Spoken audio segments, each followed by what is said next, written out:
Buenas tardes a todos y a todas. Es un gusto estar con ustedes en el encuentro de creación de innovación de integración. Estamos con el virus.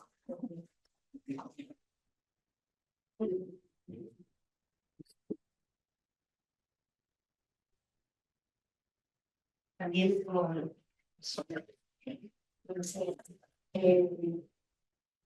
bueno, hoy día les quiero compartir uno de los proyectos de investigación que he estado desarrollando desde el sistema, desde la Ciencias Sociales, el Departamento de Ciencias Sociales. Tenemos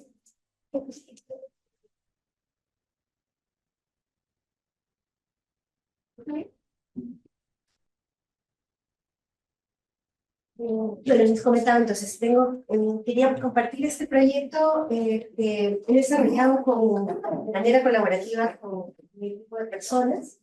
Y quisiera contarles un poquito. Les quiero contar muy brevemente de qué se trata el proyecto para que los conocimientos habilitantes como la inteligencia social, el equipo.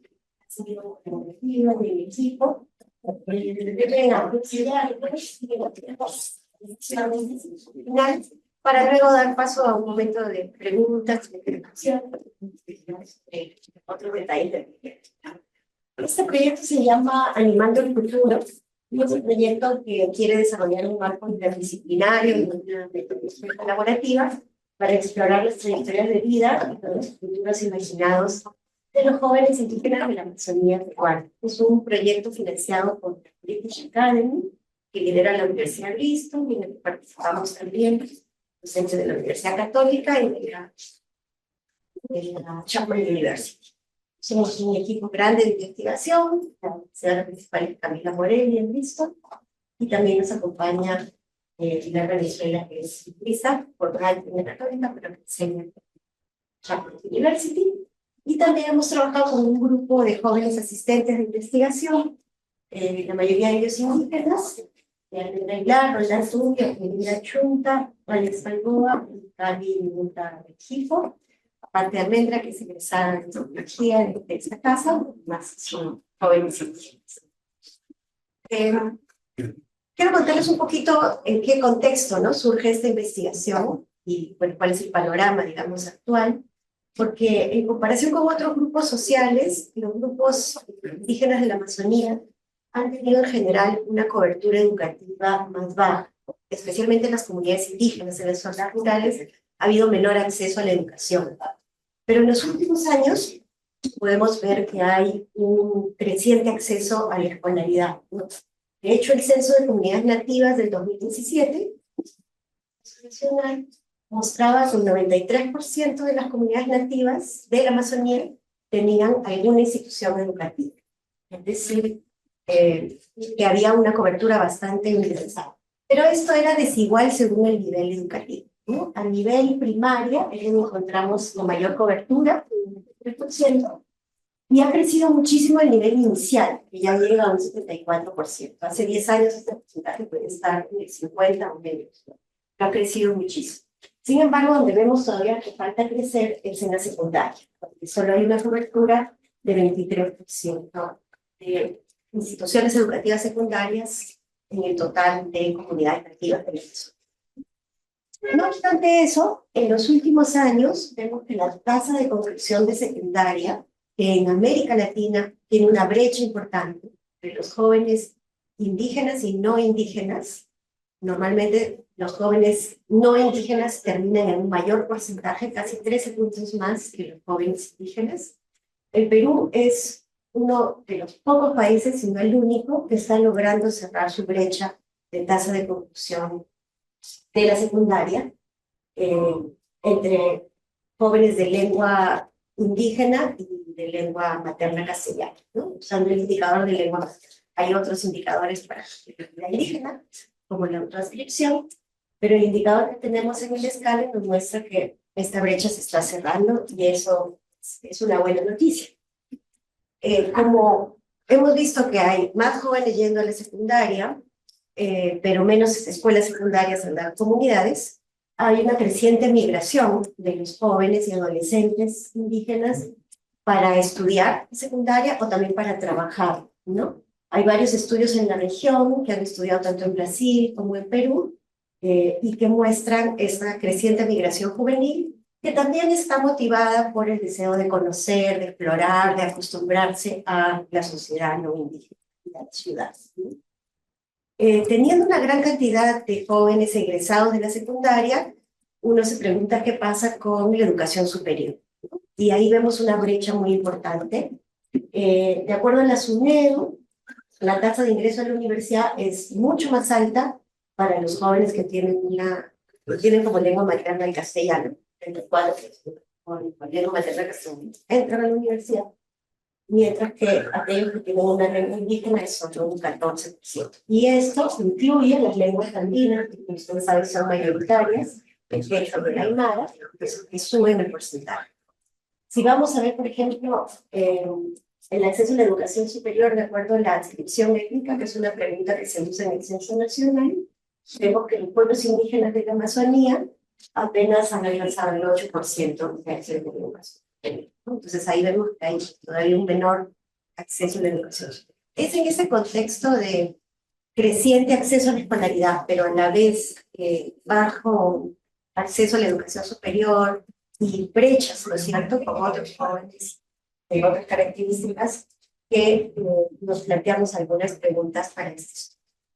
Y decidimos abordar el estudio de las trayectorias educativas de estos jóvenes y de los futuros que ellos imaginan desde una metodología que les decía participativa, colaborativa, que incluyó a dos regiones, la región de Loreto y la región de Ucayali. Inicialmente, este proyecto quería hacerse en las comunidades, pero llegó la pandemia y ir a las comunidades se convirtió en un problema, un riesgo también para las personas. Entonces decidimos enfocarnos en las ciudades principales de la Amazonía, Iquitos y Pucallpa, obviamente no en el momento de la pandemia, ¿no? Esperamos un año y medio para empezar el proyecto. Hicimos entre el 2021 y el 2022. Octubre del 2021 y agosto del 2022. Ya pasadas las horas más fuertes, ¿no? Decidimos privilegiar las entrevistas presenciales, aunque en la época de la pandemia se trabajó mucho con la virtualidad, pero decidimos privilegiar esas entrevistas y además que sean realizadas por los mismos jóvenes a otros jóvenes, ¿no? Por eso reclutamos como asistentes de investigación a jóvenes indígenas, ¿no? Hicimos 24 entrevistas en Iquitos y 8 en Pucallpa, 4 focus group en Iquitos y 1 en Pucallpa, y 2 talleres de animación en stop motion, que era parte de la metodología propuesta, 1 en Iquitos y 1 en Pucallpa. Yo hoy día voy a hablar más de el trabajo en Iquitos, que es el que yo lideré, y con este equipo, este es el equipo de Iquitos, es la Universidad de Rondán, que fueron los encargados de entrevistar a otros jóvenes indígenas. Fueron 13 jóvenes varones y 11 jóvenes mujeres, que eran de 9 pueblos indígenas diferentes, ¿no? Macés, Quichua, Shawi, Ticuna, Guajún, Secoya, Guantes, Pucama y Achuap. Y en Pucallpa fueron Chipí. No todos los jóvenes que participaron en el estudio estudiaban. Algunos eran estudiantes, 12, la mitad, 2 ya habían egresado de su formación y 10 no estudiaban. O bien se estaban preparando para la universidad, o bien ya habían dejado colgados los chimpunes de los estudios, eran madres de familia, o trabajaban, etc. Entonces queríamos tener opiniones de ambos tipos de jóvenes, ¿no? De estudiantes y no estudiantes. Y usamos un conjunto de técnicas participativas como parte de la entrevista. Tratamos de diseñar estas entrevistas y el focus de modo que incorporaran a lo largo de estas técnicas el uso de métodos gráficos como dibujos, líneas de tiempo y pintura. Y eran parte de estas entrevistas, ¿no? Y pueden ver, por ejemplo, una línea de tiempo donde se va reconstruyendo la vida, ¿no? de esta niña, de esta joven, ¿no? Y el movimiento, por ejemplo, donde estudió la primaria, en la escuela, en otra fue en zona secundaria, eso le decíamos que hay que mudarse, y luego se mudó a Iquitos para estudiar en la educación superior, y en ese momento ya estaba en su último año de estudios. Otros jóvenes se dibujaron a sí mismos con los lugares donde habían habitado. Y mostraban también texto o dibujos. Cada joven hizo la línea que llamaba. Esta es la línea de un joven artista, que está mucho más bonita en términos del dibujo, ¿no? Pero fue, bueno, libre para cada uno y permitió conversar sobre sus trayectorias y sus deseos también a futuro, ¿no? En el Focus trabajamos más bien la técnica de discutir puntos, pero luego pintar una representación del futuro que imaginaban y salieron cosas como esta, ¿no? Donde aparece con fuerza pues, la ciudad y la comunidad, que se identifican claramente una y otra. Aunque esta comunidad ya está un poco urbanizada, como ven, ¿no? Tiene su muerte, esta es la comunidad. La otra es la ciudad. Y como les dije, también trabajamos con stop motion, que es una técnica en la cual se dibuja, se recorta, se mueven los dibujos y se fotografían para tomar varias fotos y hacer la animación. Vamos a ver algunos ejemplos ahora. Cómo estuvieron trabajando. Es una tecnología sencilla y barata, en el sentido de que se puede usar una app gratuita, no hay para el trípode, y que se puede editar con queríamos una tecnología que quedara también en los jóvenes, ¿no? Paso entonces a los resultados. Encontramos en las trayectorias educativas como tres tipos de trayectorias, ¿no? Una en la cual los jóvenes, las jóvenes también estudiaban la primaria y la secundaria en su comunidad, ¿no? Comunidad nativa, y solo migraban ya hacia la educación superior. Pero había también algunos que, como ven, empezaban en la comunidad, pero tenían que emigrar a un pueblo o a una ciudad más grande para poder asistir a la secundaria y luego también a la educación superior.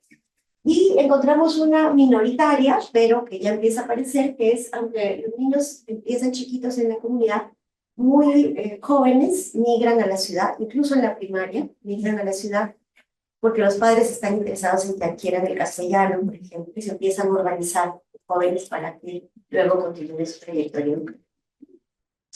En estas trayectorias vimos mucha movilidad de los y las jóvenes, no solamente para estudiar, sino también, por ejemplo, incluso algunas chicas que estudiaban primaria y secundaria en su comunidad migraban, por ejemplo, en los veranos a trabajar en la ciudad, como empleadas domésticas, los chicos también, para conocer y moverse entre el campo y la ciudad, ¿no? Algunos tenían una movilidad interregional, ¿no? Algunos habían viajado a Lima, habían vuelto, ¿no? Y se habían movido también entre Loreto y San Martín, o Loreto y Amazonas. Pero estas trayectorias no siempre eran lineales, ¿no? O sea, no siempre era toda la primaria en la comunidad, toda la secundaria en la ciudad, sino que a veces iban y venían. Y eso es porque enfrentan varias barreras y dificultades que a veces obstaculizaban que pudieran continuar su escolaridad en un lugar, entonces tenían que ir a otro. Ahora vamos a ver algunas de esas. De todas maneras, a pesar de las barreras y dificultades que manifestaron, todos estos jóvenes tenían un nivel educativo mayor que sus padres. Todos habían terminado la secundaria. Y eso ya es un nivel muy superior al de sus padres y madres, sobre todo madres. Las barreras que enfrentaron, sobre todo, fueron de varios tipos: geográficas, económicas, socioculturales y educativas. Las geográficas tienen que ver con esta dificultad de seguir la secundaria si no hay en la comunidad. Entonces, a veces hay que emigrar a una escuela con internado, otras veces a la casa de una tía, de un tío, de un amigo, del padre, de la madre, ¿no? Entonces, quedarse en otra casa para poder estudiar en la ciudad, o incluso toda la familia migraba, ¿no? Pero esto es costoso, pues, no se puede hacer. Y eso nos lleva a las barreras económicas. Las familias disponen de pocos recursos, son familias indígenas que pues, viven de la agricultura, la pesca, y entonces el efectivo para movilizarse, por ejemplo, para pagar un pasaje en río, en bote, que es caro, es difícil para ellos, y para mandar dinero a la ciudad también.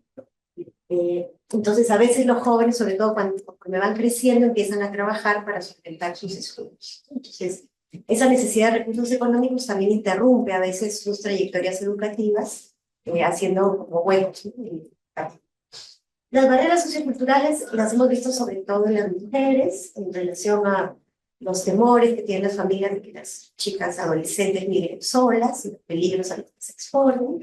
Y bueno, hace poco hemos visto varias noticias, ¿no?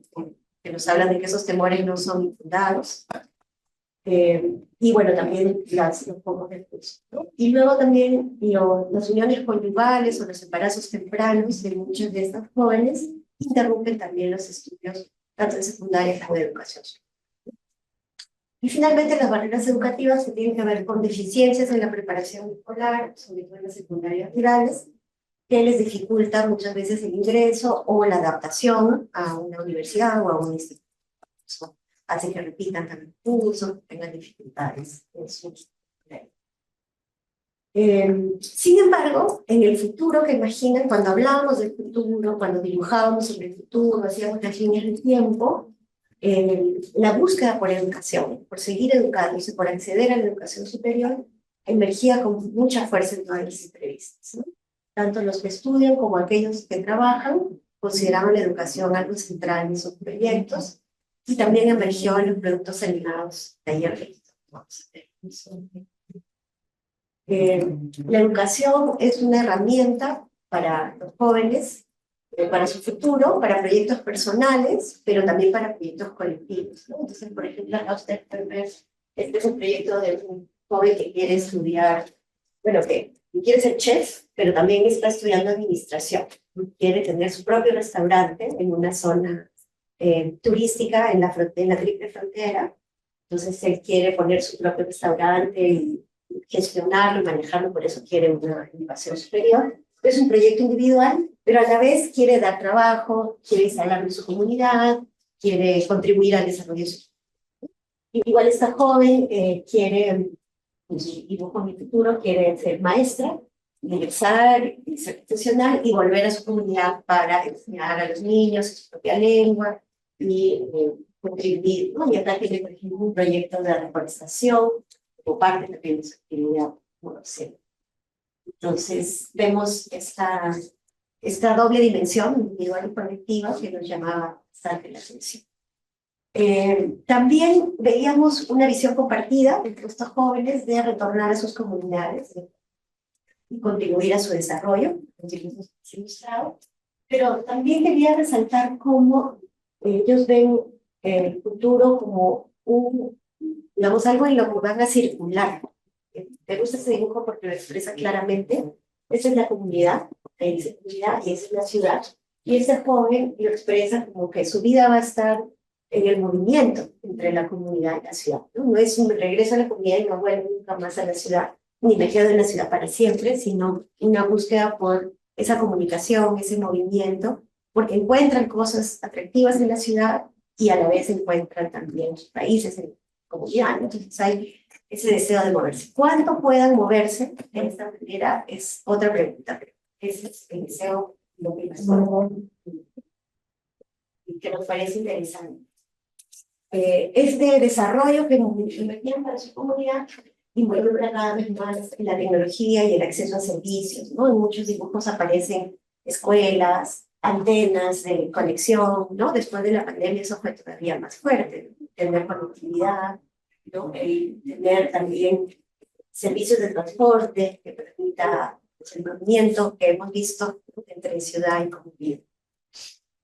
Y quiero mostrarles uno de los videos que hicieron los propios jóvenes, que esto lo hicieron meses después de las entrevistas, ¿no? Primero hicimos las entrevistas, los focus, y luego hicimos el taller de stop motion cuando ya se pudo viajar a la zona de las animadoras. Y vamos a ver en este video cómo realmente ver que la educación es muy chiquito, casi.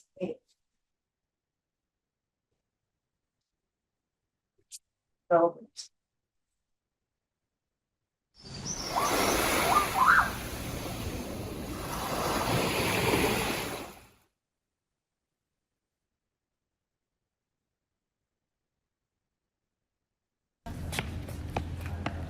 Hola.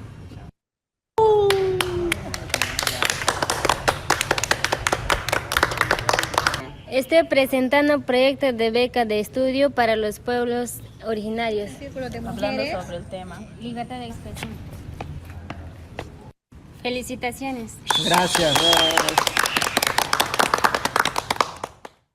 ¿No? Los que hicieron el video, el guión, el dibujo, la dirección, la edición, todo. Y eso quería resaltarlo porque es un producto de ellos mismos, ¿no? Eh,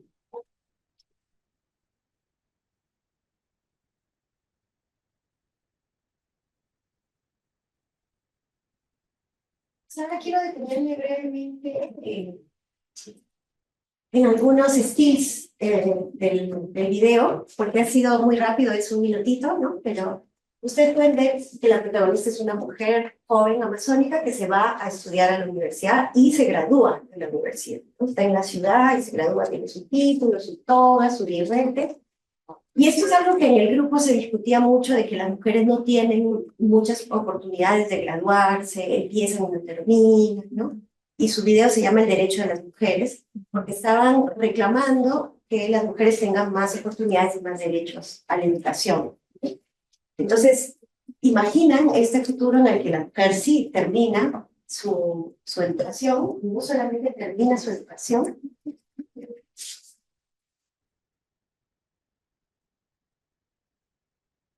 sino que se convierte en presidenta del Perú.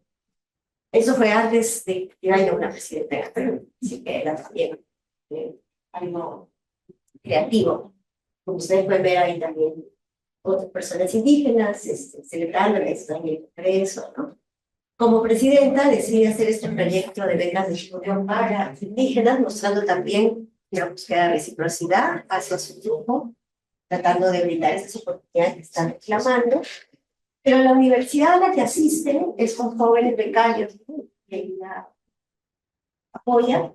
Es una universidad bien diferente a esa universidad donde ella se graduó, ¿no? No vemos el cemento, los edificios, vemos más bien una maloca, plantas, flores, árboles. Si ustedes recuerdan, los grupos iniciales de la comunidad eran de este tipo, ¿no? O sea, es una universidad que se parece más a las comunidades indígenas y que entonces está reclamando más cercanía en la arquitectura, en los modos de trabajo, en los aprendizajes, en las lenguas que se usan, ¿no? En los saberes que se valoran en estos espacios, ¿no?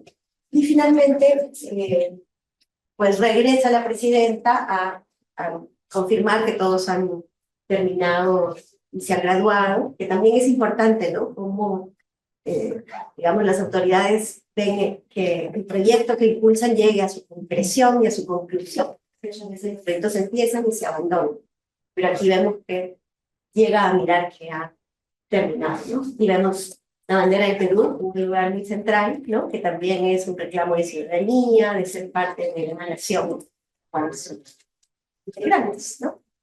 En el caso del otro grupo que participó, la temática es muy simple.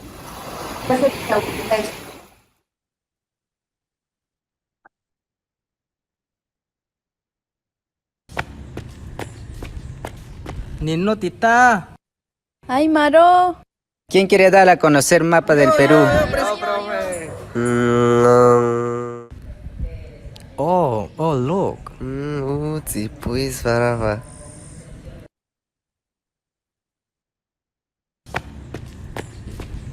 Felicitaciones. Gracias. ¡Lo logré! Otro grupo de invitados, ¿no? Como ven aquí el protagonista es un hombre, pero nuevamente la temática es la educación, de ir a la universidad, graduarse, ¿no? La toga, pero también recordar los elementos nativos, ¿no? Como la flecha. Y en la escena anterior, donde está como un científico, la idea es construir también conocimientos con científicos de fuera, ¿no? Que no solamente de fuera se traigan expertos, profesionales, sino que también los indígenas participen en la construcción de ese conocimiento, que haya laboratorios en sus propias zonas, etc. Y que eso contribuya, claro, al desarrollo de la propia comunidad. Entonces, ya cerrando, el tiempo, sí.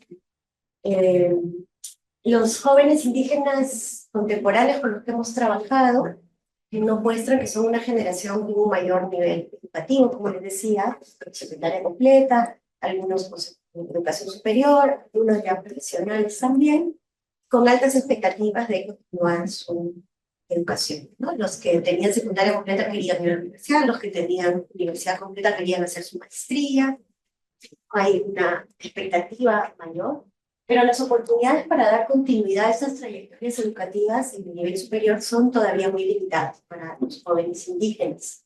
Entonces muchos de ellos tienen que trabajar y generar sus propios recursos, y esa combinación de estudio y trabajo retrasa e interrumpe muchas veces su deseo de profesionalización.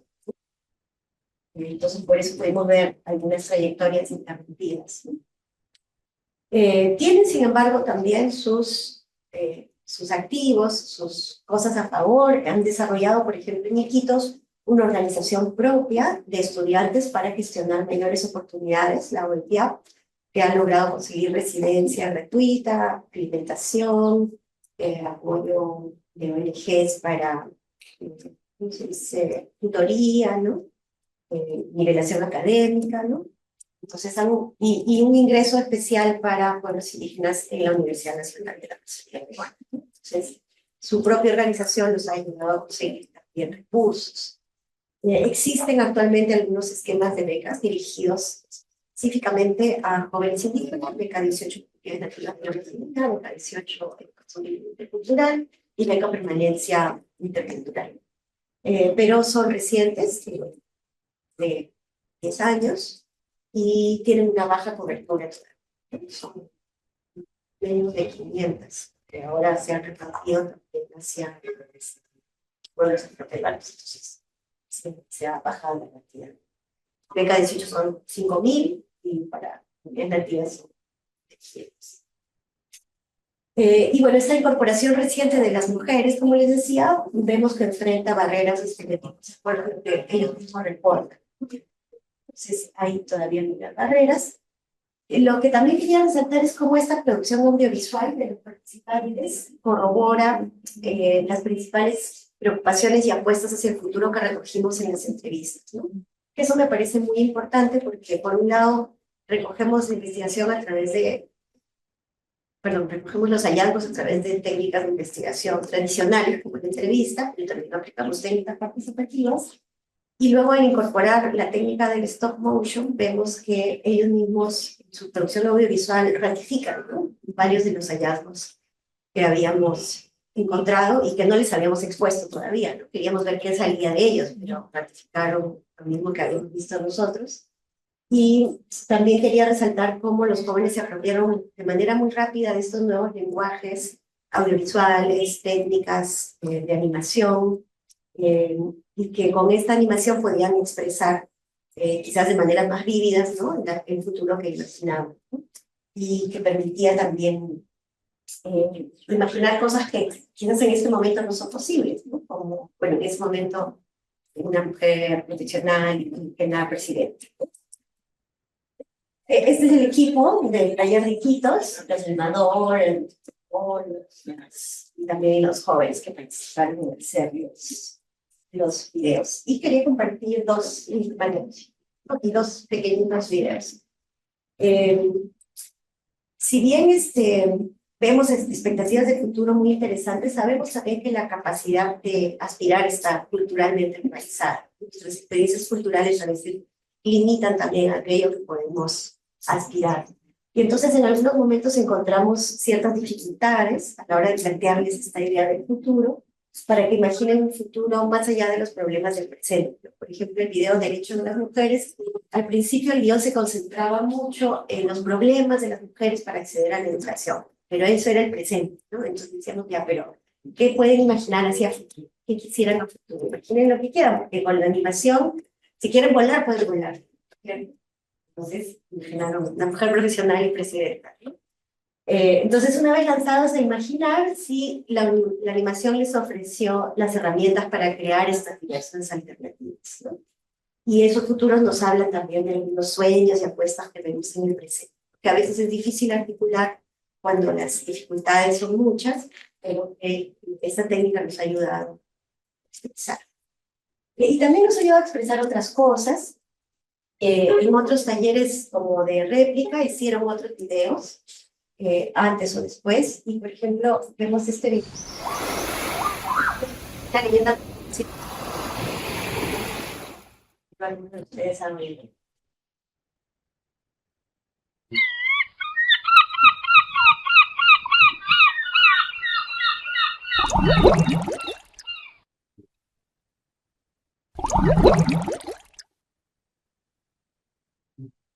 Es un video que expresa, pues, una de las muchas formas de concebir, ¿no? El mundo amazónico, que involucra una relación entre humanos y no humanos, la posibilidad de transformación de uno al otro, la relación entre el río y la tierra, ¿no? El mundo de la tierra y el mundo del río. Que también nos hizo pensar en cómo pues, hay una serie de conocimientos, estos jóvenes que quieren ir a la universidad, que han ido a la secundaria, sin embargo mantienen también como visiones, saberes de sus propios, de los pueblos originarios, ¿no? Es algo muy importante de conocer. Pero también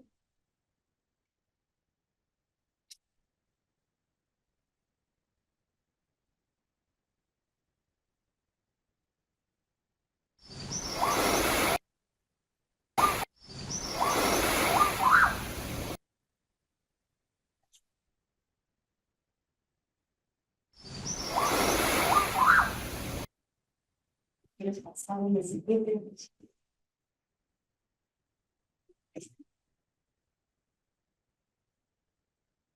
Quería mostrarles este que es más chiquito todavía.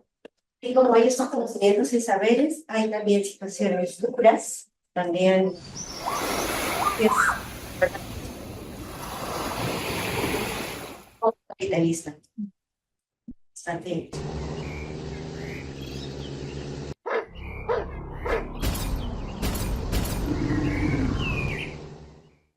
Pero los procesos de despojo, de destrucción de sus hábitats, del bosque, la deforestación, la muerte de los defensores ambientales que vemos cada mes en las noticias, también es una realidad para estos jóvenes, ¿no? Entonces, eso creo que no hay que dejarlo de lado. También entender que es en ese contexto también que buscan educarse y tener mayores herramientas para dar esta realidad. Y para finalizar, quería mencionar cómo cuando este presente que hemos visto en el último video resulta ofensivo, imaginar el futuro puede ser una manera de crear esperanza, ¿no? Para estos jóvenes. Y los dejo con esta cita de un teólogo brasilero, que nos recuerda que la esperanza es la sospecha de la madura realidad de hechos. Muchas gracias.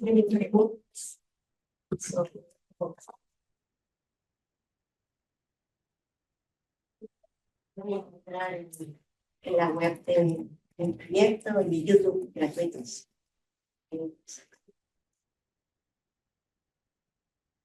Ahora sí pasamos entonces a preguntas, comentarios. En primer lugar, les quiero agradecer por todo ese trabajo, realmente me conmueve bastante. Yo soy ciudadano de la capital de la Amazonía peruana, provengo de Iquitos, justamente por una beca que el Estado puede dar. Y ver esta clase de investigaciones me da mucha esperanza, me da mucha alegría por saber que esos temas, como por ejemplo la baja transición de la secundaria a la universidad, los problemas socioculturales que hay con respecto a la mujer, todos ellos se están visibilizando y se estudian desde la capital y desde una universidad tan prestigiosa como la Católica. Eso me da mucha felicidad. Quería hacerle unas consultas. En primer lugar, ¿cómo se puede acceder a la investigación, a los resultados finales? Esa es la primera pregunta. También, aparte de todas estas actividades que se dieron a los jóvenes, ¿qué otros beneficios se les brindaron? Quizá una charla de capacitación para ver cuáles son sus oportunidades en la educación superior o algo parecido. Y por último, en base a esto, ¿qué soluciones puede proponer el equipo para solucionar qué soluciones puede proponer ante esta problemática? Esas tres consultas. Gracias. Más información puedes encontrarla en esta página web de Waves of Change, donde se tiene, bueno, una descripción del proyecto, de los participantes y están todos los videos. ¿Sí? Y también en YouTube están los videos. En cuanto a los resultados de la investigación, hemos producido un artículo que hemos enviado a una revista, ahorita está en evaluación, ¿no? Y esperamos luego hacerlo más público. También queremos hacer un policy brief más adelante, ¿no? O sea, un documento de política, porque una de las cosas que hicimos fue después, hicimos varios talleres con decisores de política, con miembros del Ministerio de Educación, del Ministerio de Cultura, del Ministerio de la Mujer, de organizaciones indígenas, de PRONAVEC, de SENAJU, de organizaciones internacionales como UNESCO, ¿no? Que apoyan los proyectos educativos, para dar a conocer un poco la perspectiva de los jóvenes a través de los videos también, y para que se tomen en cuenta qué podemos hacer desde estos distintos sectores para contribuir a que estos futuros se puedan hacer realidad, como ser el Ministerio de Educación, el Ministerio de la Mujer, SENAJU, de PRONAVEC, etc. Entonces ese fue un componente como de incidencia, que pensamos que es también una contribución para buscar soluciones, ¿no?, a las problemáticas que hemos encontrado. Con los jóvenes, pues por un lado, les dimos estos talleres para que ellos desarrollen sus capacidades de animación y las siguieron desarrollando. Nos damos la tableta a la OEPIA, la tableta, el trípode, para que ellos pudieran replicar con otros estudiantes de la OEPIA. Los jóvenes asistentes de investigación participaron también en una conferencia en la que participamos las investigadoras de su equipo, al menos dos de ellos, Conchita, Shuta y Tatu, participaron en la conferencia Salsa, ¿no? Es una conferencia sobre antropología en la Amazonía, y que fue en Leticia el año pasado, ¿sí? Entonces también pensaba contribuir, ayudarlos para que sigan desarrollando sus carreras. ¿Y de qué otras formas más podemos contribuir? Yo creo que, como te digo, como investigadores, visibilizando esta problemática en sectores estratégicos, que pueden contribuir a tomar medidas, ¿no?, para mejorar las políticas y los programas que existen para estos jóvenes. ¿Había otra pregunta? Sí, muchas gracias por la presentación. Tengo dos consultas.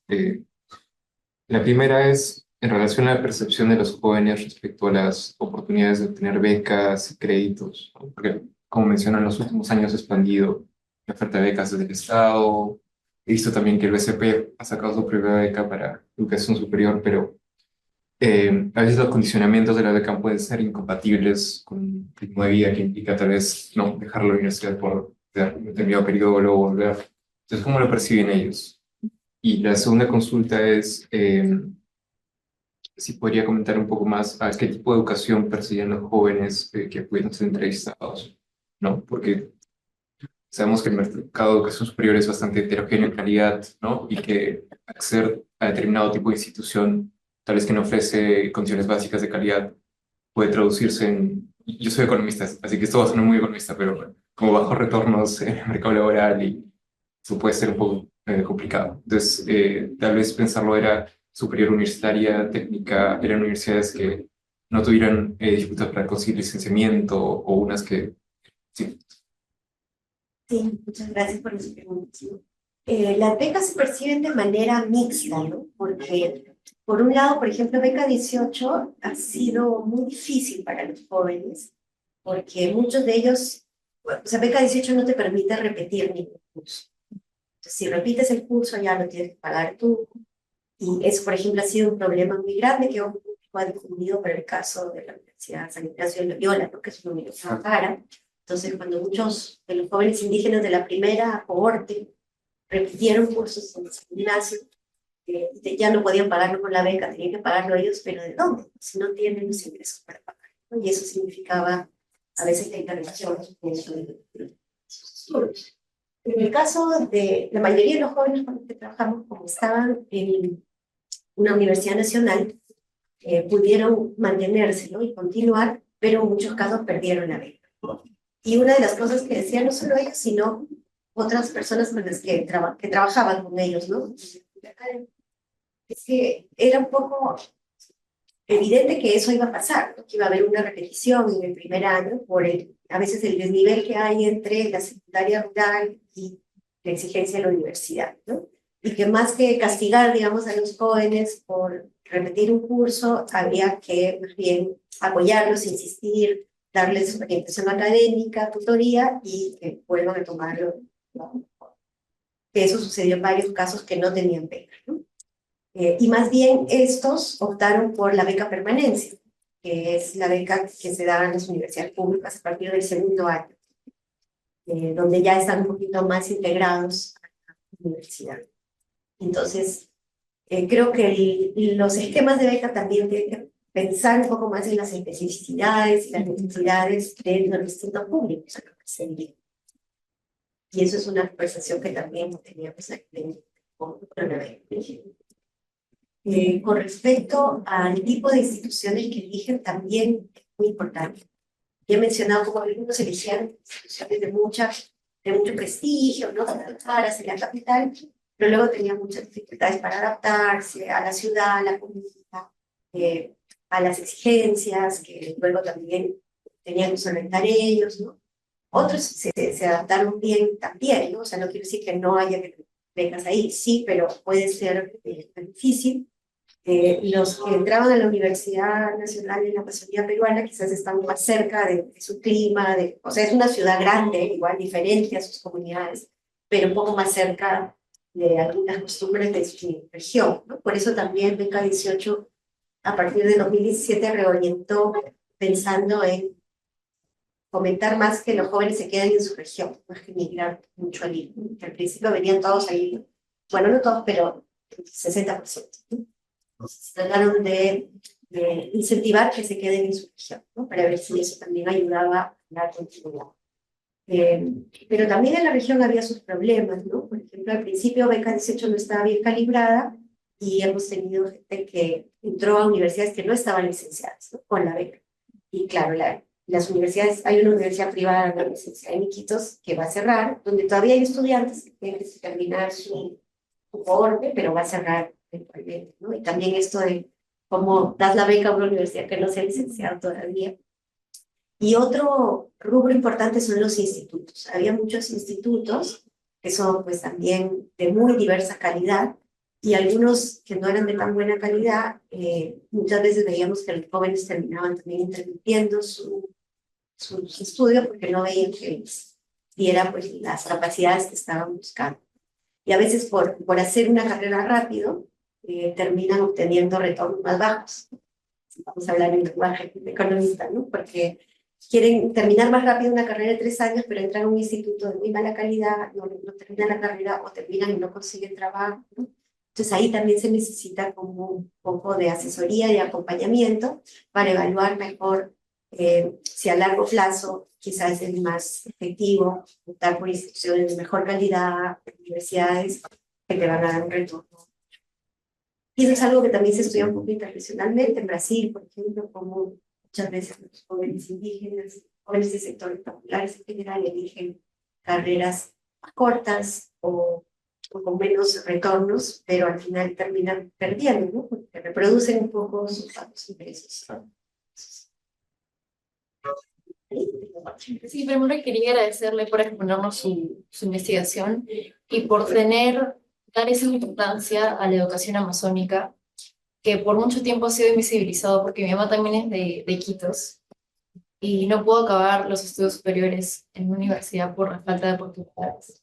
Y acerca de eso tenía 2 consultas. La primera es si es que en su investigación se esclareció o se pudo más o menos saber cuáles eran las dificultades de los padres de estos jóvenes, que como usted comentó, los jóvenes tenían más trayectoria educacional y si es que los jóvenes en su trayectoria al futuro reconocían su lengua originaria como lo importante que se debía de conservar. Sí, digamos, en la trayectoria de los padres, lo que ha pasado es, por ejemplo, falta de oferta educativa. No ha habido tanta presencia de escuelas, por ejemplo. Yo diría que los últimos 30 años, sobre todo a partir de los compromisos de los objetivos del milenio, de universalizar la educación básica, el Estado peruano empezó a invertir más en expandir la red de escuelas en la Amazonía.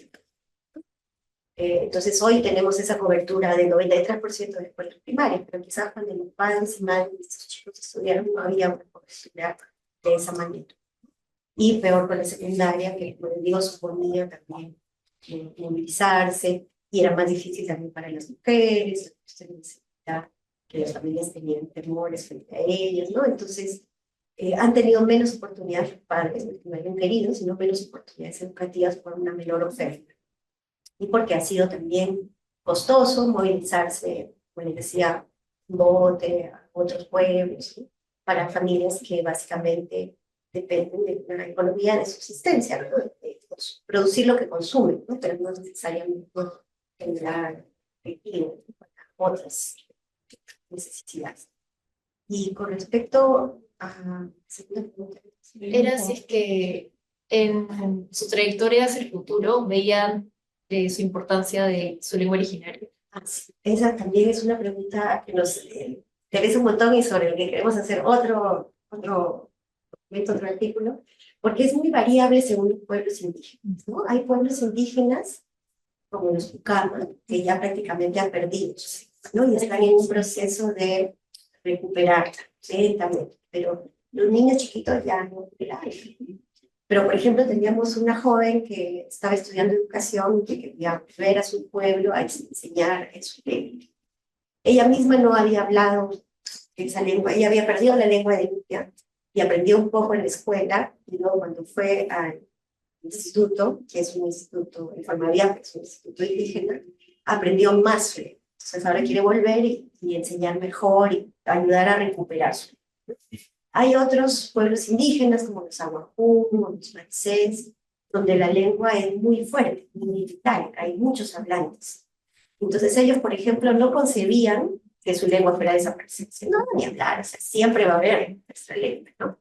Pero a la vez veíamos, por ejemplo, mujeres Matsés y Aguajún, que estaban viviendo en Iquitos, se habían emparejado con mestizo o con miembro de otro pueblo, y que ya no les hablaban a sus hijos castellano, estaban viviendo en la ciudad. Entonces ellas no pensaban mi lengua va a desaparecer, ¿no? Pero en la práctica no estaban reproduciendo su lengua. Entonces ahí hay procesos de pérdida lingüística que hay que cuidar.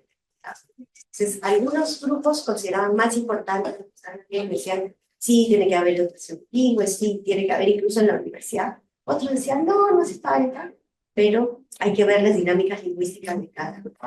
Gracias.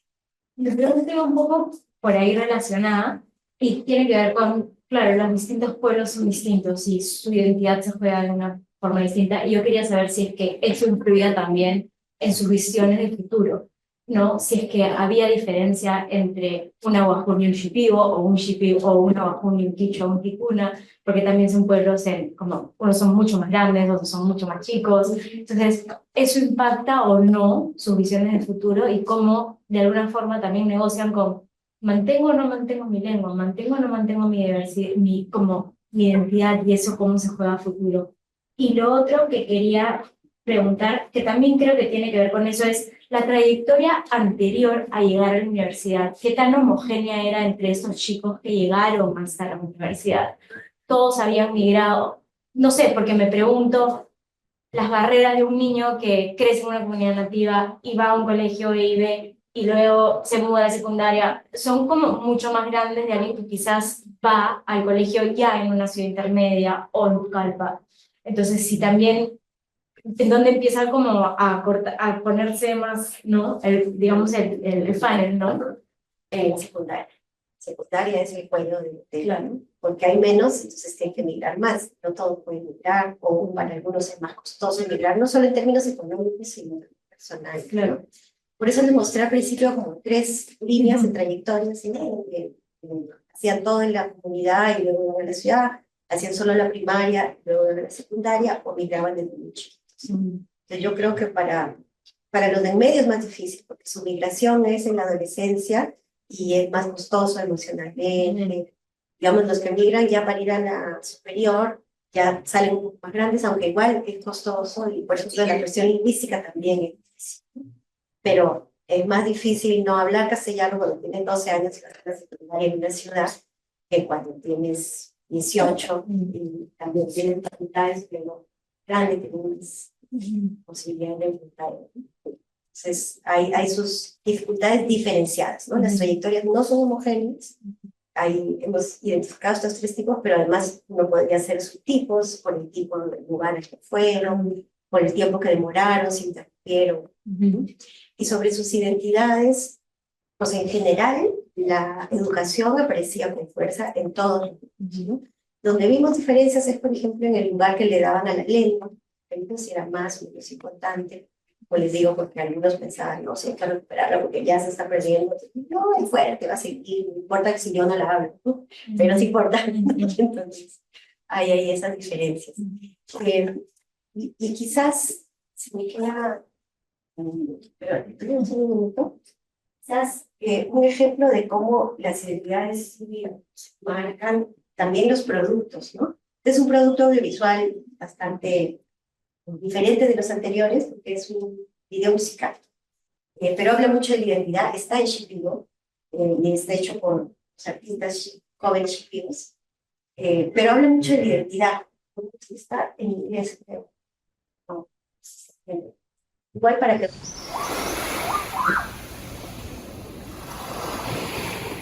¿Cómo se sabe? Música.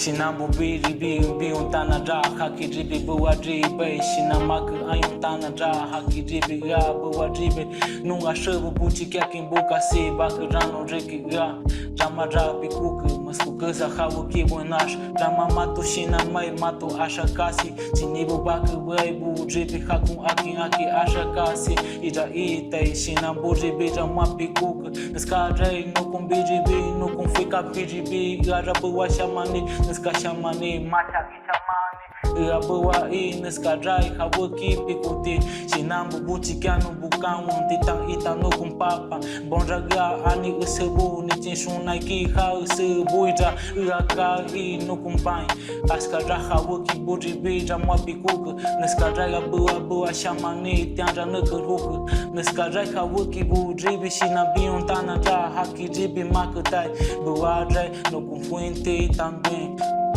haciendo las cosas que me salen Yo, shina dribi jaman bi untana haki dribi Shina bubi untana draga buwa dribi haki dribi Neska drai nukun shina vi dribi Matu yui kasi Titai tamba ke ranu bu dribi Matu hau kibu yui kasi Matu hau kibu akin kasi Yeah, yeah, yeah,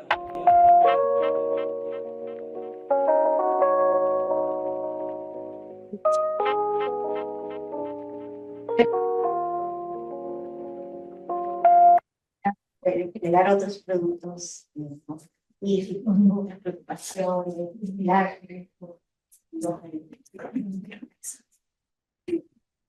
Quizá para cerrar y conectando con lo que estamos conversando sobre la lengua y la cultura, estaba pensando justamente en las trayectorias lingüísticas o quizás bilingües de estos chicos, ¿no? Que se entremezclan con sus trayectorias y sus expectativas educativas también, porque teniendo en cuenta esta migración, ¿no? Hacia, ¿no? La primaria, en algunos poblados o ciudades medias, luego ciudades, se suele ir dejando, ¿no? Como la lengua originaria, pero igualmente hay una diversidad de trayectorias sobre el bilingüismo, sobre todo con el bilingüismo de la primera, bueno, de la lengua originaria, ¿no? Entonces ya comentó una que justamente me daba curiosidad saber acerca de esas trayectorias, porque, bueno, he leído algunos artículos, ¿no? De cómo, por ejemplo, hay algunos indígenas estudiando en Universidad Ruiz de Montoya, y cómo es que ahí los tratan como si ya supieran, ¿no? La lengua originaria, y muchos de ellos han ido perdiéndola, y más bien hablan como de esta noción de una lengua dominante que vendría a ser el castellano. Tenía curiosidad a comentar un poco, Victoria. Sí, fue uno de los temas de la guía de entrevistas, hablamos mucho sobre la lengua y había trayectorias muy diversas, ¿no? Había jóvenes que habían aprendido como su lengua materna en castellano, que eran pocos, la mayoría habían aprendido su lengua materna. Y en procesos de migración habían ido adquiriendo el castellano a distintas edades también. Bueno. Entonces, había como mucha variedad en esas trayectorias lingüísticas. Es un tema que quisiéramos explorar más, profundizar más, porque también, dependiendo de esa variedad, también se veía un poco, como les digo, las actitudes hacia la lengua. Pero también nos dimos cuenta que no es un proceso de pérdida irreversible, ¿no? Por ejemplo, la joven que les comentaba, la joven Tucama, que no aprendió Tucama como lengua materna, lo después un poquito de su escuela, y ahora mucho más en su instituto pedagógico, que es un instituto indígena en formaría. Ahí hay una apuesta clara por no asumir que los jóvenes hablan de lengua y más bien reforzar su lengua durante el proceso de formación docente, porque es un proceso de formación para docentes bilingüe intercultural, ¿no? Entonces, refuerza mucho lengua y cultura de su propio pueblo, ¿no? Y yo creo que eso es algo que habría que considerar para generar, ¿no? Docentes interculturales de cualquier institución, ¿no? No dar por sentado que ya hablan la lengua, sino revisar. Igual con la. Se me ha ido un poquito el tiempo, y si hay otras actividades aquí, pero les agradezco un montón sus preguntas que nos animan a seguir escribiendo y seguir escribiendo. Gracias.